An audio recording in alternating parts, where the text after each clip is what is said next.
নমস্কার বন্ধুরা, আমি সুপর্ণা রেসিপিতে তোমাদের সবাইকে স্বাগত। আজও হাজির হয়ে গেলাম নতুন একটা রেসিপি নিয়ে। আজ আমি বানাবো পাকা কলা দিয়ে একটা গুড় পিঠা। আজকের রেসিপি যদি তোমাদের ভালো লাগে প্লিজ একটা লাইক শেয়ার কমেন্ট করে পাশে থাকার বেল আইকন প্রেস করে পাশে থাকার অনুরোধ রইল। পাকা কলা যদি বেশি পেকে যায় আমরা অনেক সময় ফেলে দিই, তাই এই কলা ফেলে না দিয়ে খুব সহজেই সুন্দর একটা রেসিপি বানিয়ে নেওয়া যেতে পারে। চলো দেখে নিই। আমি এখানে 3টে কলা নিয়েছি। কলাগুলো খোসা ছাড়িয়ে ছোট ছোট করে হাত দিয়ে কেটে জারের মধ্যে দিয়ে দেবো। তারপর এর মধ্যে আমি দিয়ে দেবো 1.5 কাপ সুজি। নিয়েছিলাম 2টো ডেলা গুড়, সেইগুলো হাত দিয়ে আমি ম্যাশ করে নেব। গুড়ের বদলে তোমরা চিনিও ব্যবহার করতে পারো। এরপর এর মধ্যে দিয়েছিলাম কাজু কিশমিশ আর বাদাম, ছোট ছোট করে কেটে নিয়েছিলাম।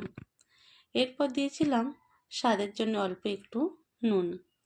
তারপর দিয়েছিলাম বেকিং পাউডার, বেকিং সোডা আর দিয়েছিলাম লাস্টে 3 চামচ ময়দা। এখানে নিয়েছি 1 গ্লাস জল। প্রথমে আমি অল্প একটু জল দিয়ে দেবো, দিয়ে একবার ব্লেন্ড করে নেব।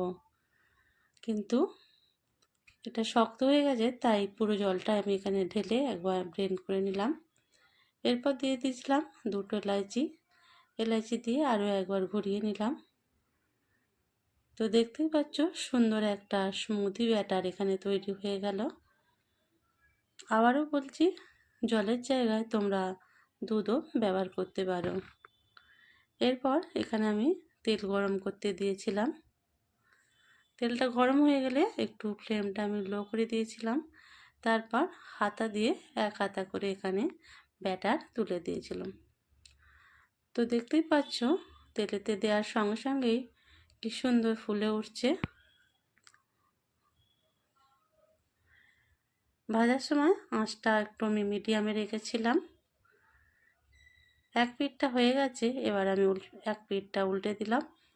এইভাবে উল্টে পাল্টে আমি পিঠেগুলোকে বেশ লাল লাল করে একটু ভেজে নিয়েছিলাম। এই পিঠেগুলো খুব সহজেই ভাজা হয়ে যায়, বেশি সময় লাগে না। তো পিঠেগুলো ভাজা হয়ে গেছে, এবার আমি তুলে নেব।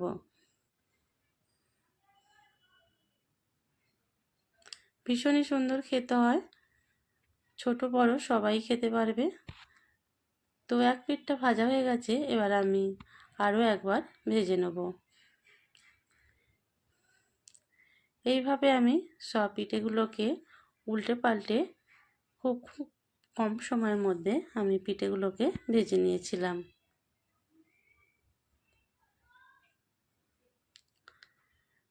দেখতেই পাচ্ছ ভীষণ সুন্দর একটা কালার এসেছে। তো এইভাবে আমি সব পিঠেগুলোকে দেখো ভেজে নিলাম।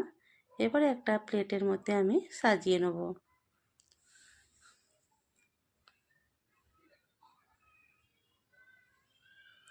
ছোট বড় তোমরা সাইজ দিতে পারো, তোমরা ইচ্ছে একটু বড় বড় করে ভাজতে পারো। তো প্লেটের মধ্যে আমি একটু সাজিয়ে নিলাম। এরপর উপর থেকে তোমরা তোমাদের পছন্দ মতো ড্রাই ফ্রুট দিয়ে দিও। আমি এখানে বাদাম দিয়ে সাজিয়ে নিলাম। তো কেমন লাগলো অবশ্যই কিন্তু জানাবে। তোমাদের একটা পিঠে আমি কেটে দেখাচ্ছি যে ভেতরটা কত সুন্দর স্পঞ্জি হয়েছে, পুরো কেকের মতো ফুলেছে, দেখতেই পাচ্ছ। তো আজকের রেসিপি কেমন হয়েছে অবশ্যই জানিও।